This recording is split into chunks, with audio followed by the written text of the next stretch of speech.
Hi everybody, it's Ajanette and I'm here to go over your Chapter 1 lecture, introducing you to the field of psychology. We're going to start by talking about what psychology is. So psychology originally started as kind of a branch of philosophy, and over time it's become its own discipline, and it really has evolved from a philosophical approach to a much more scientific approach. Currently, we consider it one of the social sciences. It involves the scientific study of mind and human behavior, and so often we cannot observe what's happening in the mind, but we use behavior as a means to understand and interpret thoughts and emotions. And so when you look at the word psychology, the root word is psyche, which means soul, and ology means scientific study. So it's a scientific study of the psyche. And so when we talk about scientific, we really are looking at an empirical approach. And when you're focusing on empiricism, it means that it's observable, it's measurable, that we use experimentation rather than our intuition or authority or own personal experience, but we test things in an objective, measurable manner. And so when we talk about empirical methods, we're talking about through direct objective observation, and that refers to papers too. When we talk about an empirical article, we're typically talking about getting an article on a study that used the scientific method. My bunny's going crazy, so I'm just going to pause you for just a second and then address the bunny. Sorry about that. I had to send the bunnies off with the kits because they are being too loud. So empirical methods employ kind of very systematic observation approaches, including adhering to the scientific method, and they start with the formation of a hypothesis, and that hypothesis is predictable, it's falsifiable. I'm going to study that hypothesis to see if I'm correct or incorrect using a scientific approach. And so it might be embedded in what we call a scientific theory. And a theory is more of a broad explanation, or sometimes it's a compilation or group of explanations. And it might be explaining some sort of nature, or in the case of psychology, maybe how we develop or how our personalities come into being. And it becomes a theory when there's evidence that supports that theory over time. And when hypotheses are formed based on a theory, over time we look to understand whether or not that hypothesis is proven accurate over time, in which case it will support the theory. So let's start by going over some of the history of psychology. So William Wundt is actually how you say it. He's considered one of the founding fathers of psychology, and he's from Germany.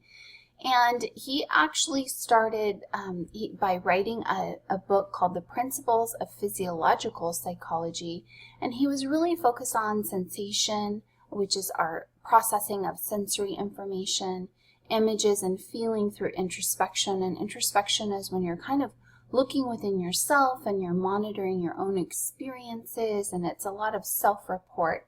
And then Edward Titchener came along and he proposed this concept of structuralism, and he was actually a student of Wundt, and he ended up kind of bringing these psychological philosophies to the United States. And what he was really focused on is looking at the individual structures or components that contributed to our mental processes and our mental functioning. So kind of the mechanisms of the engine that make the engine run, and looking at those individual building blocks. And the great contribution is really kind of how he brought that scientific approach to psychology. And then we transition to an era where William James and functionalism kind of dominated thinking. And, Charles Darwin and his theory of evolution was proposed at this time. And it was looking at kind of the adaptive value and a kind of how we evolve in a constructive way. And so he wanted to look at kind of this concept of adaptation in animals and humans based on their environment. And so he authored this book called The Principles of Psychology, which served as a textbook for the first students in the academic realm of psychology. And not only did he look at sensation and kind of images and introspection, but he also expanded psychology to include exploration of emotion, and now, for the first time, excuse me, really observable behaviors. This is the first time we really see animal research come into play under the realm of psychology, and he wanted to explore kind of the biological mechanisms at play as well. And this is when we first start to see psychological testing.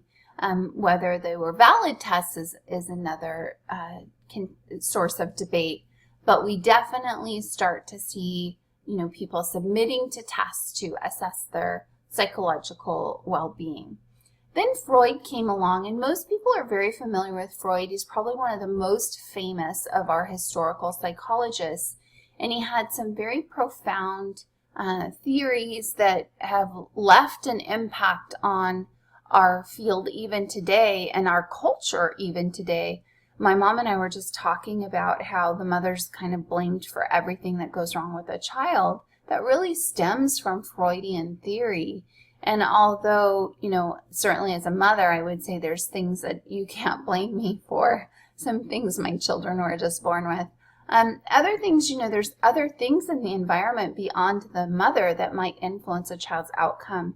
And our outcome is really a complex interplay and development and relationship between a number of factors. It's really not just one sole primary factor that influences who you are. So I don't think blaming the mother is valid. But that being said, that really speaks to the fact that still kind of looms and exists today, speaks to the huge influence Freud had over our culture and our way of thinking. So Freud, his theory wasn't scientific at all. He really presented the notion of the unconscious, and all these unconscious processes were kind of the focus of therapy, and a lot of subjectivity in that the therapist kind of interpreted what those unconscious processes were, and kind of looked at behavior or your dreams and kind of said, oh, this is an unconscious reflection of X, Y, or Z.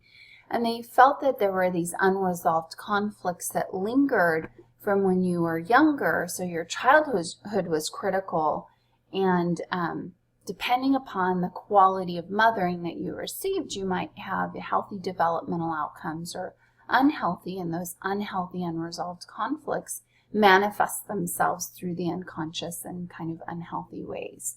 And so he really, did present some powerful ideas about the unconscious. It's the first time we really started thinking about the unconscious. But that being said, we can't really test a lot of his theories.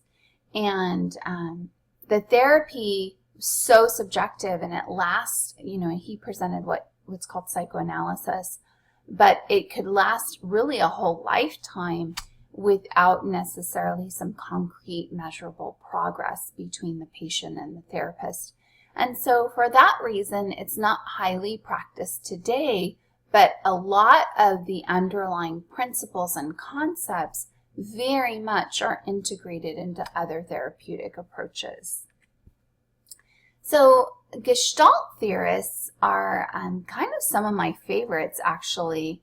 So they're really where structuralism was looking at those individual building blocks. These guys are kind of whole picture people, and they said that the whole is worth more than the sum of its parts. In other words, A plus B plus C just doesn't equal ABC.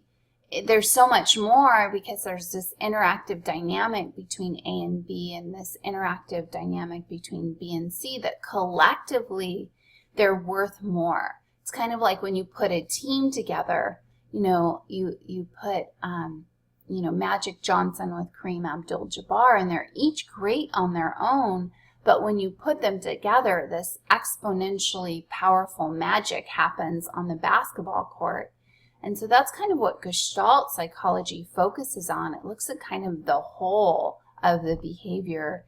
And it, like some of its predecessors, is really looking to kind of understand why we are the way we are and our experiences. And it's describing them, but it's not necessarily, looking to correct, adapt, or change those behaviors. And some of our contributors to the Gestalt approach are Kohler, who also has moral development theory, Wertheimer, and then Kafka. And so all of these gentlemen came from Nazi Germany. They immigrated to the United States to escape the kind of Hitler era. And Hitler was eradicating Germany of all intellectual individuals because they could maybe spark a revolution against him. And so that was a means of controlling the German population. And that being said, when they left Germany, they left a lot of their materials and research behind. So Gestalt theory and the approach didn't take the same type of hold of the United States psychological field just because they didn't have all that research that they brought with them. And I think had they had that same foundation here in the United States, it would have been much more influential. That being said, it very much was a powerful approach, still comes up in our sensation and perception studies, so very profound perspective in cognitive psychology.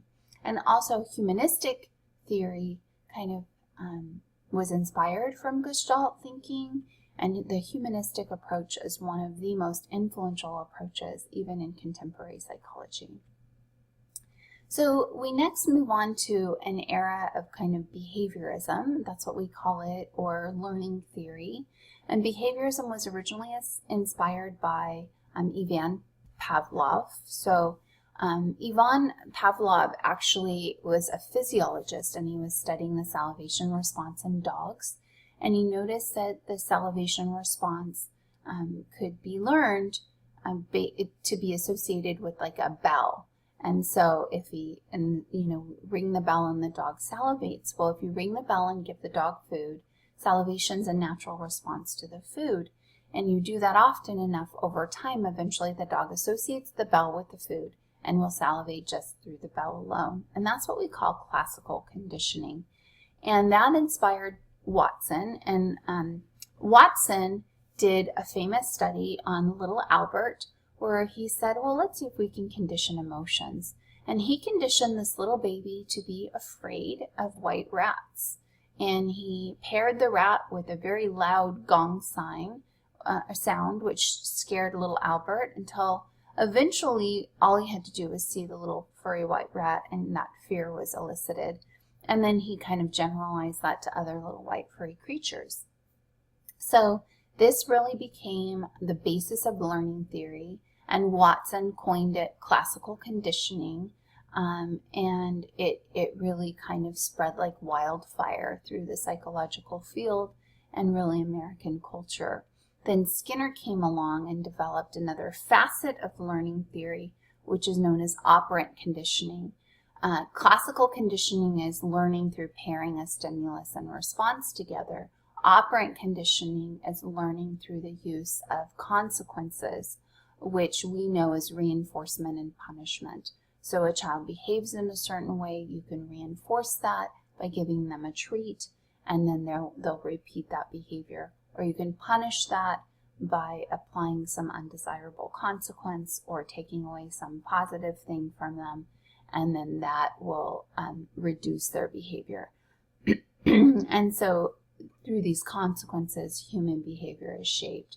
And the behaviorist approach was very, very powerfully influential on our culture, and it continues to be today. We see it in our education system, parenting, so it very much is a very prevalent part of how we learn as human beings. Okay, so I'm going to stop there, and then I'm going to come back and continue this in a separate video. So take a break.